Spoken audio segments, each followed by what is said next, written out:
السلام عليكم ورحمة الله وبركاته. السلام ورحمة الله وبركاته. هذا موقف من زوجي. أي. احترام لي وتقدير لي، وهذا ما راح انساه طول عمري. أنا أصبت بمرض أي. سرطاني.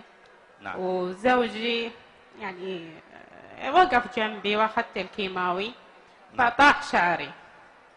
فجيت في البيت وجلست مع أولادي، وجاء قدام المراية وأخذ موس وحلق شعره. هو زوجك حلق شعر رأسه؟ حرق شعر رأسه حتى يعني ما يشعرك أنه عشان له يصير أنا وياه زي بعض. ما كان شيء صابني يعني. الله يجزيك خير. الله يجزيك خير. الله يجزيك. زوجك موجود معنا؟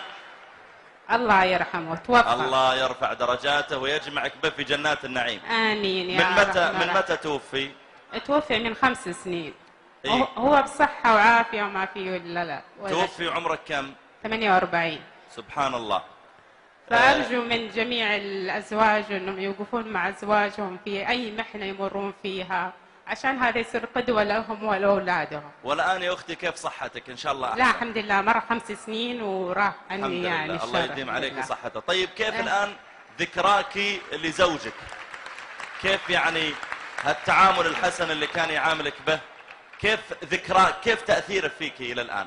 يعتبر لي مثل أعلى، ويعتبر لأولادي مثل أعلى. حتى لما يكون زي كذا في يعني مؤتمر في مرض سرطاني، ما أنسى أبدا أذكره يعني مواقفه. الله يجزيك خير، وأسأل الله أن يرفعه في عليين وجميع موتى المسلمين. آمين يا الله أرحم يجزيك الراحمين. خير.